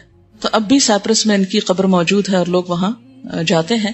تو حضرت ابو ایوب انصاری کا مقبرہ، ابو ایوب انصاری بھی ایسے ہی ایک لشکر میں موجود تھے اور مہم ہوئی، بہرحال بیمار پڑے، انتقال ہوا. اور اللہ کے راستے میں جو سفر ہوتا ہے اس میں انتقال بھی ایک طرح سے شہادت ہوتی ہے. تو ان سے جو اس وقت کا امیر لشکر تھا، مجھے نام یاد نہیں، جو بھی تھا بہرحال اس نے ان سے پوچھا کہ آپ کی خواہش کیا ہے؟ انہوں نے کہا کہ ہم علاقہ فتح تو نہیں کر سکتے لیکن آپ مجھے استنبول کی دیوار کے قریب ترین لے جا کے دفن کیجیے، یعنی دشمن کے علاقے کے قریب ترین جگہ پہ آپ دفن کریں مجھے. بہرحال ان کو پھر وہاں پر دفن کیا گیا اور پورا علاقہ اب ایوب کے نام سے مشہور ہے. تو میں سوچتی ہوں کہ دین سے محبت کرنے والے اور جنت کے سودے کرنے والے تو یہی لوگ تھے کہ جن کی تمنا اور خوشی اور زندہ رہنے کا ایک مقصد تھا اور اس کے لیے جب جیتے تھے تو جینے میں بھی ان کی خوشی تھی اور لائف کو بھی ایک طرح سے انجوائے کر رہے تھے. کیونکہ جو زندگی صرف دنیا کے لیے ہوتی ہے اس میں انجوائمنٹ نہیں ہوتی، وہ انجوائمنٹ ایک حد کے بعد جا کے بوریت میں بدل جاتی. لیکن جب انسان ایک مقصد کے لیے جیتا نا تو ہر روز ایک نئی خوشی ہوتی، ایک نئی چیز کا انتظار ہوتا ہے، ایک نئی مہم، ایک نیا قدم، اور وہ زندگی بھی ایک انجوائبل چیز ہو جاتی. اور اس سے یہ بھی اندازہ کریں کہ خواتین کو بھی دین کی خدمت اور اس کے لیے عملی طور پہ کچھ کرنے کا کیسا جذبہ تھا، اور حضور صلی اللہ علیہ وسلم نے ان کو ڈسکریج بھی نہیں کیا. ہم جیسا کوئی یہاں ہوتا آپ کی جگہ تو کہتے کہ تم کہاں چلی، تم لوگوں کا کیا کام، تم باعث مصیبت ہوگی، گھر پر ہی رہنا. لیکن آپ نے ان کا شوق دیکھتے ہوئے روکا نہیں، اس لیے کہ مرد حضرات تو لڑا کرتے تھے اور خواتین ان کے پیچھے ساتھ ساتھ مرہم پٹی کیا کرتی تھی، کھانا بنایا کرتی تھی، زخمیوں کی دیکھ بھال کرتی، ایک طرح سے نرسنگ کیا کرتی. اگر اس کام پر مرد حضرات لگ جاتے تو فوج میں کمی ہو جاتی، لڑنے والوں میں کمی ہوتی. عورتیں اگر براہ راست فرنٹ پہ جا کے لڑ نہیں سکتی تو بیک پہ رہ کے یہ کام بہت اچھی طرح کر سکتی ہیں. بہرحال عن ابن عمر عن النبی صلی اللہ علیہ وسلم قال بنی الاسلام على خمسة على ان يوحد الله واقام الصلاة وایتاء الزکاة وصيام رمضان والحج. فقال رجل الحج وصيام رمضان قال لا صيام رمضان والحج هكذا سمعته من رسول الله صلی اللہ علیہ وسلم. رواہ مسلم. حضرت عبداللہ بن عمر رضی اللہ عنہما سے روایت ہے کہ نبی اکرم صلی اللہ علیہ وسلم نے فرمایا اسلام کی بنیاد 5 چیزوں پر ہے: اللہ کی توحید، نماز قائم کرنا، زکوٰۃ ادا کرنا، رمضان کے روزے اور حج ادا کرنا. ایک شخص نے بات دہرا کر پوچھا حج اور رمضان کے روزے؟ عبداللہ بن عمر رضی اللہ تعالیٰ عنہما نے فرمایا نہیں، رمضان کے روزے اور حج، یعنی صرف لفظ کی ترتیب بدلی تھی. میں نے رسول اللہ صلی اللہ علیہ وسلم سے اس ترتیب سے حدیث سنی تھی، لہذا ترتیب نہ بدلو، جو میں نے سنا ہے تم کو اسی طرح یاد کرو. یعنی تعلیم دینے میں بھی وہ اس بات کی احتیاط کرتے تھے کہ آپ صلی اللہ علیہ وسلم کے الفاظ کو بدلا نہ جائے. اچھا، ابھی میں نے یہ ذکر کر دیا، مجھ پہ تو پہلے ہی فتویٰ ہے کہ عورتوں کو بگاڑ رہی ہیں، اور خدا کے لیے جا کے ایسے قصے کہانیاں بہت کوٹ نہ کیا کیجیے، کیونکہ وہ دین کا وہ روپ دیکھا نہیں، اس لیے ان کو سمجھ نہیں آتی. ہم اپنے آس پاس کچھ اور دیکھتے ہیں، جب وہاں دیکھتے ہیں تو کچھ اور نظر آتا ہے، اور کچھ مصلحتوں کے تحت اس کو بند رکھا گیا ہے. لیکن جو حقائق ہیں اور جو اسلام کی وسعت ہے وہ سامنے آنی چاہیے، تاکہ دنیا میں بھی ہم کچھ ترقی کی منزلیں طے کریں، کچھ آگے بڑھیں، کچھ امت مسلمہ بہتری کی طرف بڑھے. کیونکہ جب ہمارا ایک بڑا حصہ جو امت کا ہے وہ بالکل بیکار بیٹھا ہے، کچھ کرنے کو تیار نہیں، گھروں میں گالی گلوچ، غیبت، چغلی، لڑائی، ساس بہو کا جھگڑا کیوں نہیں ختم ہوتا؟ اس لیے کہ کوئی تعمیری کام ہی نہیں ہماری خواتین کی زندگی میں، نہ لکھنا، نہ پڑھنا، نہ پڑھانا، نہ کچھ کرنا. لیکن صحابیات میں ایسی بیکاری کہیں نظر نہیں آتی.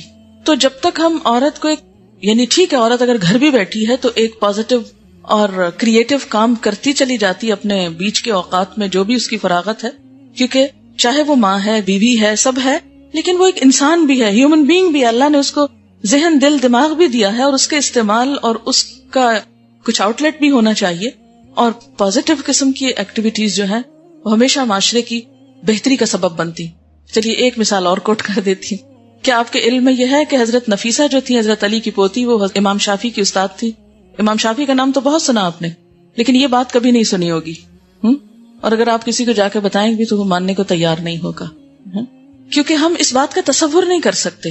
ہمارے ذہن میں یہ سوچ ہی نہیں آتی کہ عورت کو بھی اللہ کوئی ذہن دے سکتا ہے یا وسعت دے سکتا ہے اور وہ بھی یہ کام کر سکتی ہے.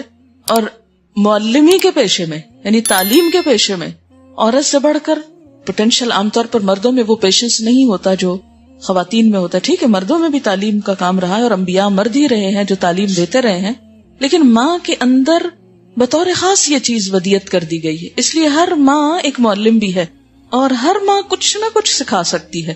بہت بڑی لیکچرار نہ بھی بنے تو سمپل باتوں سے بھی. اور پھر آپ دیکھیں اللہ نے بولنے کی صلاحیت بھی عورت کو نسبتاً اسٹیٹسٹکس یہ بتاتے ہیں کہ بچپن میں بھی لڑکیاں جلدی بول پڑتی ہیں لڑکوں کی نسبت اور زیادہ کلیئر بولتی ہیں. تو جب یہ یعنی ماں ہونے کی حیثیت سے سکھانے کا جذبہ، یہ کرو یہ نہ کرو. آپ نے دیکھو کہ چھوٹی بچیاں ہوتی ہیں نا، وہ بچپن میں ہی ماں کو کاپی کر کے ہر وقت ڈکٹیٹ کرتی رہتی ہے، چھوٹے بہن بھائیوں کو یا ویسے بھی. تو ان میں وہ سکھانے کا جو ٹرینڈ ہوتا ہے وہ زیادہ ہوتا ہے نسبتاً. لڑکوں میں اس طرح نہیں دیکھیں گے آپ، وہ روب جھاڑنے والی انداز زیادہ ہوتا ہے. اور اسی طرح بولنے کا، تو اگر سکھانے کا انسٹنکٹ ہے عورت میں اور بولنے کا طریقہ ہے تو یہ کام عورتیں بہت اچھی طرح کر سکتی. خیر، عن زید بن اسلم رأیت ابن عمر یصلی محلولا ازرارة فسألته عن ذلك فقال رأیت رسول اللہ صلی اللہ علیہ وسلم یفعله. حضرت زید بن اسلم فرماتے ہیں میں نے عبداللہ بن عمر کو کھلے بٹنوں کے ساتھ نماز پڑھتے دیکھا، یعنی نماز میں بٹن کھلے تھے. میں نے ان سے پوچھا آپ ایسا کیوں کرتے ہیں؟ تو حضرت عبداللہ بن عمر نے جواب دیا میں نے رسول اللہ صلی اللہ علیہ وسلم کو ایسے ہی نماز پڑھتے دیکھا ہے تو میں ان کو کاپی کر رہا ہوں. اسے ابن خزیمہ نے روایت کیا ہے. یہ مثالیں کیا بتاتی کہ دین کے معاملات میں تو اتباع ہے ہی ہے، لیکن جو ان کے ذاتی طور طریقے تھے ان میں اتباع بھی ان کی محبت کی وجہ سے بہت زیادہ تھا. یعنی اگر ان معاملات میں پیروی ہو رہی ہے جہاں نہ فرض ہے، نہ سنت ہے، نہ واجب ہے، نہ مستحب ہے، تو کہاں یہ کہ جو واجب کے درجے میں ہے یا لازم کے درجے میں ہے وہاں انسان اتباع چھوڑ دے.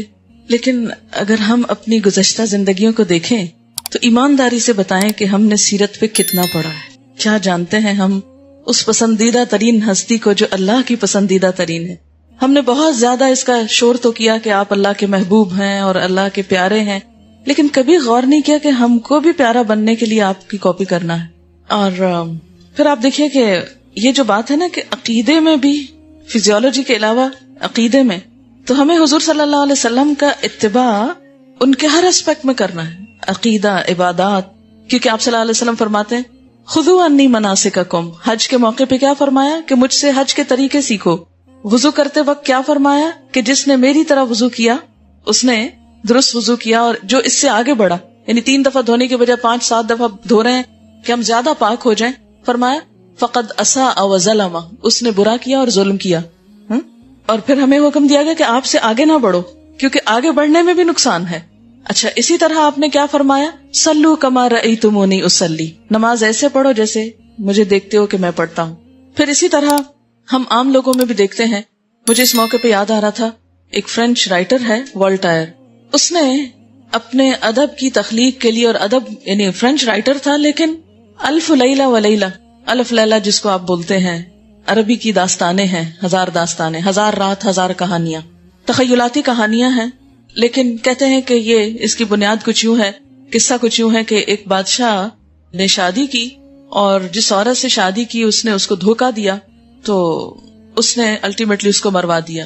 چونکہ وہ اس خاتون نے کچھ بہت برا کیا تھا بادشاہ کے ساتھ، اس لیے اسے عورت ذات سے نفرت ہو گئی. اب وہ کیا کرتا، بادشاہ تھا، کوئی انکار نہیں کر سکتا تھا، تو شادی کرتا اور عورت کو قتل کروا دیتا یا کچھ اس طرح کا معاملہ. تو اس دوران اس کی شادی ایک عورت سے ہوئی، تو اس نے کہا کہ میں تم لوگوں کو بچ کے دکھاؤں گی. اور بچنے کا اس نے طریقہ کیا کہ وہ ہر رات بادشاہ کو ایک کہانی سناتی تھی اور کہانی کا اینڈ اس طرح کرتی کہ اگلی رات کے لیے بات کا پھر انتظار رہتا، اور اس طرح 1000 راتیں اس نے گزار لی، 1000 کہانیاں سناتے، اور وہ ادب کا بہت بہترین نمونہ ہے۔ والٹائر نے اپنی ادبی صلاحیتوں کو بہتر بنانے کے لیے اس کتاب کو 14 مرتبہ پڑھا، 14 ٹائمز۔ عربی کی کتاب کو 14 مرتبہ پڑھا، کس لیے؟ تاکہ وہ سٹائل آئے۔ تو جب آپ کسی کا سٹائل کاپی کرتے ہیں پوئٹری میں، پروز میں، لکھنے میں، تو اس کے لیے کیا کرتے ہیں؟ اس رائٹر کو بار بار پڑھتے ہیں، بار بار پڑھتے ہیں، حتیٰ کہ اس کے ایکسپریشن، اس کی لینگویج وہ آپ کے اندر محفوظ ہو جائے، اور پھر آپ وہی ریپروڈیوس کرنے لگتے ہیں۔ آپ نے دیکھا ہوگا کہ جو ماں باپ کلیئر بولتے ہیں، بچوں کے ساتھ اچھی زبان استعمال کرتے ہیں، ان کے بچے جواباً ایسا ہی بولتے ہیں، اور جو والدین بچپن میں بچوں کے سامنے غلط زبان استعمال کرتے ہیں تو وہ خود بخود ان کے اندر انکارپوریٹ ہو جاتی۔ ہمارے استاد نے بھی، ڈاکٹر ظہور اظہر نے ہمیں عربی سکھانے کے لیے کیا کہا کہ طاہا حسین ایک مشہور رائٹر ہے عربی کا جو بہت سمپل عربی لکھتا اور بہت خوبصورت، تو اس کی ایک کتاب دی اور کہا اس کو 25 دفعہ پڑھو، 25 دفعہ۔ اور آپ یقین کیجئے کہ میں نے جب پڑھنا شروع کیا، اور اسی طرح لطفی منفلوطی ایک رائٹر تھا، جن لوگوں نے عربی پڑھی ہوگی انہیں معلوم ہے، افسانہ نگار ہے، تو اس کا افسانہ ہمیں دیا، ہوم ورک کے طور پہ دیا کہ اس کو 25 دفعہ کل پڑھ کے آئیں۔ اور آپ یقین کریں کہ 2-4 دن جو 25 دفعہ پڑھا، مجھے یوں لگے کہ جیسے میری زبان کھل گئی، میری زبان کی گرہ کھل گئی ہے، اور میں فلوئنٹلی عربی میں بولنا شروع ہو گئی، کیونکہ ایکسپریشن سیکھ لیا اندر زبان نے۔ وہ یہ جو میں اب آپ کے تکلیف کرواتی رہتی ہوں، بولیے 3 دفعہ فعل یفعل، تو آپ سوچتے ہوں گے کہ یہ کیا روز یہی کہتی رہتی ہیں اور ہمیں آتا ہے، آ گیا ہم کو، چاہے آپ کو سمجھ میں آ گیا، لیکن جب تک آپ اس کو ریپیٹ نہیں کرتے، بار بار نہیں دہراتے، وہ آپ کے اندر پوری طرح جاتا نہیں۔ تو اسی طرح اگر آپ بولنے میں جیسے تجوید کر رہے ہیں یا مخارج، تو مخارج کس طرح آپ کے درست ہوتے ہیں؟ جب آپ استاد کو بار بار کاپی کریں۔ کیلی گرافی میں بار بار ریپیٹ کیوں کرایا گیا، کیوں دکھایا گیا؟ یہاں سے اٹھائیں، یہاں جائیں، یوں قلم لے کے جائیں، اوپر کو جائیں، نیچے کو آئیں، جوڑیں، لکیر پر رہیں۔ یہ سب صرف اس لیے کہ ٹیلنٹ آپ کے اندر ہوتا ہے، لیکن جب آپ کسی کو کرتے ہوئے دیکھتے ہیں تو فوراً آسانی ہو جاتی۔ انسان کے اندر بیسیکلی وہ بندروں والی صفت ہے، نقل کرنا۔ نقال تو پیدا ہی کیا گیا ہے، لیکن اچھی چیزوں میں نقالی ہو تو انسان، یعنی یہ نقالی کہیں نہ کہیں ضرور آئے گی، کیونکہ یہ ہمارے انسٹنکٹ میں ہے نا، اندر ہے، اس نے کام تو کرنا ہے۔ لیکن اگر اچھے انسان کو سامنے رکھ لیں گے، اپنے بچوں کو خاص طور پر شروع سے ہی اگر سنت پر عمل سکھائیں گے اور حضور صلی اللہ علیہ وسلم کو ان کے لیے ایک محبوب ہستی بنا دیں گے، تو آپ دیکھیں گے بہت سی چیزیں خود بخود آسان ہو جائیں گی۔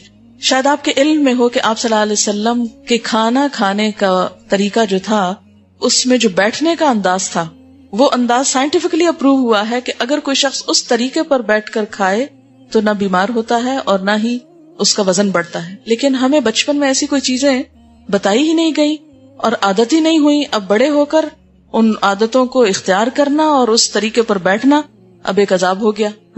لیکن اگر بچپن سے ہی وہ سٹائل اختیار کر لیا جاتا تو ہم اس نوبت کو نہ پہنچتے۔ اسی طرح آپ کو معلوم ہے کہ ٹوائلٹ میں بیٹھنے کا طریقہ حضور صلی اللہ علیہ وسلم نے سکھایا ہے، ایک خاص پوزیشن پہ بیٹھنا سکھایا آپ نے۔ اور یہود نے ایک دفعہ مذاق بھی اڑایا کہ تمہارا نبی تم کو استنجا کرنے کا طریقہ اور ٹوائلٹ میں بیٹھنے کا طریقہ بھی سکھاتا ہے۔ تو انہوں نے، صحابی نے کوئی شرمندگی نہیں ظاہر کی اور کچھ نے کہا کہ ہاں، ہمیں اس بات پر فخر ہے کہ اس نے ہمیں ہر بات سکھائی ہے، ہر ادب سکھایا ہے۔ اور یہ بات بھی ثابت ہوئی کہ اس خاص طریقے پر بیٹھنے سے انسان کی ساری امپیورٹیز جو ہیں وہ ختم ہو جاتی ہیں اور انسان کے لیے صحت مندانہ طریقہ ہے۔ لیکن عموماً یا تو ہم شرم و حیا کے بہت زیادہ بوجھ میں ان باتوں کو بالکل ہی ایک طرف بند رکھتے ہیں، یا پھر یہ کہ چونکہ آپ صلی اللہ علیہ وسلم کی ذات سے وہ محبت پیدا نہیں ہوئی، اور خصوصاً اس بارے میں سٹریس نہیں کیا گیا کہ آپ کو فالو بھی کرنا ہے، آپ پر ایمان لانا ہے، ماننا ہے بہت بڑے انسان تھے، بہت عزت کرنی ہے، ان کی نام لیتے ہوئے ہاتھ چوم لیں یا میرے خیال آنکھوں کو بھی ہاتھ ساتھ لگا لیں تو سارا کام ہو جائے گا۔ تو جو نہیں کرنے کو کہا گیا وہ تو ہم شوق سے کر رہے ہیں، اور جو کرنے کو کہا گیا وہ ہم کو خبر ہی نہیں۔ بہرحال تھوڑی بہت کوشش کریں گے کہ انشاءاللہ تعالی چند باتیں ہم بھی کچھ سیکھ سکھا جائیں۔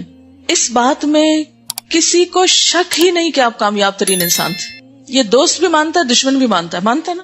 کوئی اس کا انکار کر سکتا ہے کہ آپ کامیاب ترین نہیں تھے؟ آپ تھے، کامیاب ترین تھے۔ The Hundreds کی وہ جو مائیکل ایچ ہارٹ کی کتاب ہے اس میں بھی یہی بتایا گیا، اور ہمیں اس کی سند کی ضرورت نہیں، آپ تھے۔ اور اس دن جو بیانڈ مائنڈ کی بات کی گئی کہ آپ نے سب سے زیادہ مائنڈ استعمال کیا، تو اس میں تو کوئی ڈھکی چھپی بات ہی نہیں کہ آپ کامیاب ترین تھے. تو اگر ہمارا دل ویسے نہیں بھی کرتا آخرت کی وجہ سے کہ آپ کو کاپی کریں، یہ میں نیگیٹو سینس میں اس لیے بات کر رہی ہوں کہ ذرا سا آپ ہوش میں آ جائیں کہ اگر ہمارا آخرت کمانے کے لیے دل نہیں بھی کرتا تو دنیا کے لیے ہی، دنیا کے بھلے کے لیے اور دنیا کی کامیابی کے لیے ہی، کامیاب ترین انسان ہونے کے لیے ہی آپ کو فالو کر لیں. اس سے تو انکار نہیں نا، اس لیے کہ دنیا کی کامیابی تو ہم میں سے ہر ایک چاہتا ہے. آخرت تو بھولی ہوئی ہے لیکن یہاں تو ہم چاہتے ہی ہیں. یعنی آپ کو کاپی کرنے میں آخرت کا فائدہ تو ہے ہی ہے لیکن دنیا کا بھی نقصان نہیں. ہمارے دشمن شیطان نے ہمارے دلوں میں یہ ڈال رکھا ہے کہ اگر ہم آپ کے طریقے پہ چلے تو بڑی مشکل ہو جائے گی زندگی اور بہت سے فائدوں سے ہم محروم ہو جائیں گے. ہرگز نہیں. آپ کامیاب ترین تھے، تاریخ ساز تھے، آپ نے دنیا میں نام پیدا کیا، لہذا آپ کو کاپی کرنا کسی اعتبار سے بھی نقصان دہ نہیں. ان مجاہد قال كنا مع ابن عمر في سفر فمر بمكان فحاد عنه فسئل لما فعلت فقال رأيت رسول الله صلی اللہ علیہ وسلم فعل هذا ففعلت. حضرت مجاہد رحمہ اللہ کہتے ہیں ہم عبداللہ بن عمر کے ساتھ ایک سفر میں جا رہے تھے، ایک جگہ سے گزرے تو حضرت عبداللہ بن عمر راستے سے دور ہٹ گئے. ان سے پوچھا گیا آپ نے ایسا کیوں کیا؟ عبداللہ بن عمر رضی اللہ تعالی عنہ نے جواب میں کہا میں نے رسول اللہ صلی اللہ علیہ وسلم کو ایسے ہی کرتے دیکھا ہے اس لیے میں نے ایسا کیا. یعنی چلتے چلتے راستہ تھوڑا دور کا لے کے آگے گئے، موڑ کاٹ کے. عقل کے اعتبار سے تو یہ حماقت لگتی ہے نا کہ آپ چل رہے ہیں چلتے چلتے سائڈ سے ہو کے جا رہے ہیں، لیکن ان کی محبت کہ آپ کے ساتھ میں سفر پہ تھا، آپ نے ایسا ہی کیا تھا، لہٰذا میں اس راہ پہ گزرا ہوں تو میرا دل چاہتا ہے میں پھر وہی کروں. حالانکہ اس میں تکلیف تھی لیکن کوئی بھی تکلیف محبت کے لیے یا محبت کے ساتھ بہت آسانی سے گوارا ہو جاتی.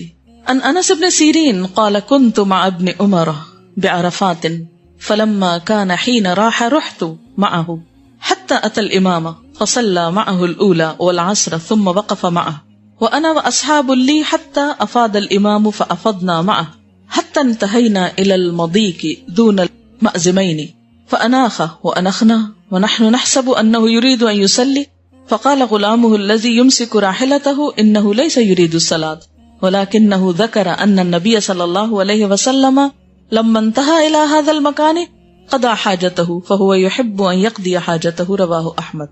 حضرت انس بن سیرین کہتے ہیں کہ میں حضرت عبداللہ بن عمر کے ساتھ عرفات میں تھا، جب وہ کہیں جاتے تو میں ان کے ساتھ جاتا. یہ انس بن سیرین جو ہے یہ تابعی ہیں. تابعی وہ ہوتے ہیں جنہوں نے صحابی کو دیکھا ہو اور صحابی وہ ہوتے ہیں جنہوں نے حضور صلی اللہ علیہ وسلم کی صحبت میں وقت گزارا ہو یا ان کو دیکھا ہو. تو تابعین کیوں صحابہ کو فالو کرتے تھے ذرا ہم دیکھیں یہ کیا کرتے ہیں، کیونکہ وہ کسی اور کو فالو کرتے تھے. کہتے وہ جہاں جاتے میں ساتھ جاتا، یہاں تک کہ ہم امام کے پاس پہنچے اور اس کے ساتھ نماز ظہر اور عصر جمع کر کے ادا کی. پھر عبداللہ بن عمر نے وقوف فرمایا. وقوف کا معنی تھا کھڑے ہونا. تو میں اور میرے ساتھیوں نے بھی ان کے ساتھ وقوف کیا یہاں تک کہ امام عرفات سے واپس لوٹے تو ہم بھی ان کے ساتھ واپس لوٹے، یہاں تک کہ اسی تنگ راستے پہ پہنچے جو معزمین یعنی جگہ کا نام ہے اس سے پہلے. وہاں پہنچ کر عبداللہ بن عمر نے اپنی سواری بٹھا دی اور ہم نے بھی اپنی سواریاں بٹھا دی. ہمارا خیال تھا کہ اب عبداللہ بن عمر نماز پڑھیں گے، لیکن جو ملازم ان کی سواری پہ متعین تھا اس نے بتایا کہ حضرت عبداللہ بن عمر نماز نہیں پڑھنا چاہتے بلکہ نبی صلی اللہ علیہ وسلم یہاں پہنچ کر حاجات ضروریہ سے فارغ ہوئے تھے. چنانچہ عبداللہ بن عمر رضی اللہ تعالیٰ عنہما بھی اسی جگہ حاجت ضروریہ سے فارغ ہونا پسند کرتے اور غلام کو پتا تھا کہ ان کی عادت کیا ہے، یہ ہر چیز میں انہی کو فالو کریں گے، لہٰذا دیکھتے جاؤ. ان انس بن سیرین قال استقبلنا انس بن مالک حين قدم من الشام فلقيناه بعين التمر فرأيته يصلي على حمار ووجهه من ذا الجانب يعني ان يسار القبلة فقلت رأيتك تصلي لغير القبلة فقال لولا اني رأيت رسول الله صلى الله عليه وسلم فعله لم افعله. متفق علیہ. حضرت انس بن سیرین رحمہ اللہ فرماتے ہیں کہ حضرت انس بن مالک، یہ کون تھے؟ انس بن مالک کس کے بیٹے تھے؟ یہ لکھا ہوا نا مالک کے تھے، مالک کے بیٹے تھے، ام سلیم کے بیٹے تھے. اچھا 10 سال کی عمر میں ام سلیم حضرت انس کو حضور کے پاس چھوڑ آئی. کہنے لگی یا رسول اللہ صلی اللہ علیہ وسلم میرا یہ بیٹا آپ کی خدمت میں رہے گا اور یہ لکھنا جانتا ہے، لکھنا سکھا کے لے آئی. اب یہ آپ کے پاس ہے. اور تقریباً 10 سال انہوں نے حضور صلی اللہ علیہ وسلم کی صحبت میں دن رات گزارے. تو چونکہ یہ بھی سنت کا بہت علم جانتے تھے آپ کی صحبت کی وجہ سے، کہتے ہیں کہ شام سے تشریف لائے تو عین تمر کے مقام پر ہم نے ان کا استقبال کیا. میں نے انہیں گدھے پر نماز پڑھتے دیکھا اور گدھے کا رخ قبلے کی بجائے قبلے کے دائیں طرف تھا۔ میں نے حضرت انس سے پوچھا کہ آپ نے قبلے کی طرف رخ کیے بغیر نماز کیوں پڑھی؟ انہوں نے فرمایا اگر میں رسول اللہ صلی اللہ علیہ وسلم کو اس طرح نماز پڑھتے نہ دیکھتا تو کبھی ایسے نماز نہ پڑھتا۔ اس سے پتہ یہ چلتا ہے کہ سواری پر نفل نماز پڑھی جا سکتی ہے، اور حکم کیا ہے کہ جب شروع کیا جائے تو رخ قبلے کی طرف ہو، لیکن اس کے بعد سواری جدھر کو بھی گھوم جائے نماز نہ توڑی جائے۔ یعنی سواری مثلاً آپ یہاں سے اگر گاڑی پر بیٹھتے ہیں اور نفل پڑھنے لگتے ہیں تو شروع کرنے سے پہلے دیکھ لیجیے کہ قبلہ کس طرف، اور پھر اس کے بعد شروع کر دیجیے۔ اب آپ گاڑی ہمیشہ آپ کے رخ پہ تھوڑی رہے گی، اگر اسی پہ رہے گی تو منزل پہ کیسے پہنچے گی؟ اس نے تو جانا ہے جدھر کو جانا ہے، تو وہ جدھر چاہے گھومتی رہے، چاہے بالکل اپوزٹ ڈائریکشن پہ چلی جائے، کوئی حرج نہیں۔ نفل نماز میں سواری کے اوپر بیٹھ کر قبلہ رخ کے بغیر بھی نماز کی اجازت ہے۔ عن ابن عمر رضی اللہ عنہما قال اتخذ النبی صلی اللہ علیہ وسلم خاتما من ذهب فاتخذ الناس خواتیم من ذهب فقال النبی صلی اللہ علیہ وسلم انی اتخذت خاتما من ذهب فنبذه وقال انی لن البسه ابدا فنبذ الناس خواتیمهم رواہ البخاری۔ حضرت عبداللہ بن عمر رضی اللہ عنہما کہتے ہیں نبی اکرم صلی اللہ علیہ وسلم نے سونے کی ایک انگوٹھی بنوائی تو صحابہ کرام نے بھی آپ کی دیکھا دیکھی انگوٹھیاں بنوا لی۔ آپ نے فرمایا میں نے سونے کی انگوٹھی بنوائی تھی، تم نے بھی بنوا لی۔ چنانچہ آپ صلی اللہ علیہ وسلم نے انگوٹھی اتار پھینکی اور فرمایا اب میں کبھی استعمال نہیں کروں گا، کیونکہ منع کیا گیا ہے سونے سے۔ آپ کی اتباع میں صحابہ کرام نے بھی اپنی اپنی انگوٹھیاں اتار کر پھینک دی۔ کسی نے یہ نہیں کہا کہ اچھا اب پہلے کیوں بنوائی تھی اور اب آپ اتار رہے ہیں اور ہماری بھی ضائع گئی یا کچھ نہیں، آپ نے اتار دی، انہوں نے بھی اتار دی۔ کیا یہ شخصیت پرستی تھی؟ نہیں، ایک تعلق اور ایک محبت کی علامت تھی۔ حالانکہ انگوٹھی کا پہننا کوئی شریعت کا حکم نہیں، لیکن آپ نے پہنی تو انہوں نے بھی شوق میں پہن لی، اور جب اللہ تعالیٰ کی طرف سے، اور ہو سکتا ہے اس وقت پہنی ہو کہ جب یہ حکم نہ آیا ہو کہ مردوں کے لیے سونا حرام ہے، اور جب اللہ تعالیٰ کا حکم آیا اور آپ نے اتار دی تو سب نے اتار دی۔ عن ابن الحنظلية لرجل من اصحاب النبي صلى الله عليه وسلم قال قال رسول الله صلى الله عليه وسلم نعم الرجل خريم الاسدي لولا طول جمته واسبال ازاره فبلغ ذلك خريما فعجل فاخذ شفرة فقطع بها جمته الى اذنيه ورفع ازاره الى انصاف ساقيه رواه ابو داود۔ صحابی رسول ابن حنظلیہ سے روایت ہے کہ نبی اکرم صلی اللہ علیہ وسلم نے فرمایا اگر خریم اسدی کے بال لمبے نہ ہوتے اور تہ بند دراز نہ ہوتا تو بہت اچھا آدمی تھا۔ رسول اکرم صلی اللہ علیہ وسلم کی یہ بات خریم تک پہنچی تو خود ہی چھری لے کر کانوں تک اپنے بال کاٹ لیے۔ بہت لمبی لٹیں ہوں گی نا، تو جو جس سے عورت کی مشابہت پر آتی ہے، تو کانوں تک کاٹ لی اور تہ بند نصف پنڈلیوں تک اونچا کر لیا۔ اب آپ کہیں گے ہائے پتہ نہیں کیا لگتے ہوں گے، تو آج کل شارٹس پہن کر ہمارے بچے اور بڑے کچھ نہیں لگتے، تو وہاں پر اگر شارٹ ڈریس ہو تو بہت برا لگتا ہے۔ سوچ کی بات ہے نا۔ وعن عبد الله بن عباس ان رسول الله صلى الله عليه وسلم رأى خاتما من ذهب في يد رجل فنزعه فطرحه وقال يعمد احدكم الى جمرة من نار فيجعلها في يده فقيل للرجل بعدما ذهب رسول الله صلى الله عليه وسلم خذ خاتمك انتفع به قال لا والله لا آخذه ابدا وقد طرحه رسول الله صلى الله عليه وسلم رواه مسلم۔ حضرت عبداللہ بن عباس رضی اللہ عنہما سے روایت ہے کہ نبی اکرم صلی اللہ علیہ وسلم نے ایک آدمی کے ہاتھ میں سونے کی انگوٹھی دیکھی تو اسے اتار کر پھینک دیا۔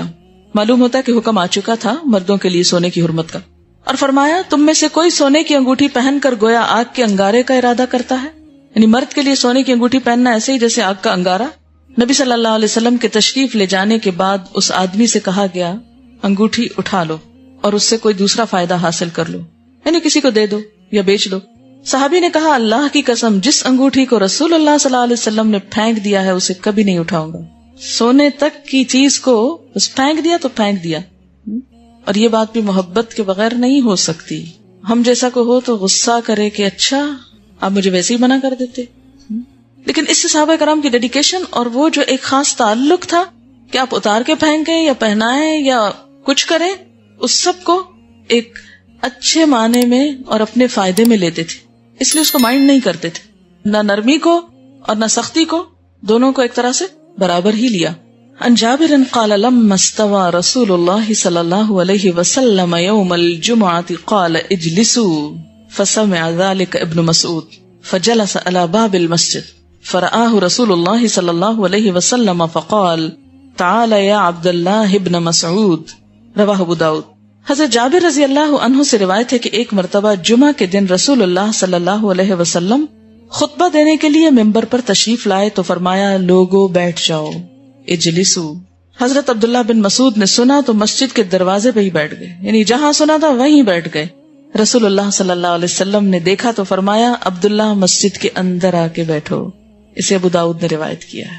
کیا اطاعت تھی، اسی لیے 23 سال میں سب کچھ ہو گیا نا۔ ہم ایک کام کرنے میں مہینے لگا دیتے ہیں تو پھر سلو سپیڈ سے ہی چلیں گے نا۔ سبحانک اللہم و بحمدک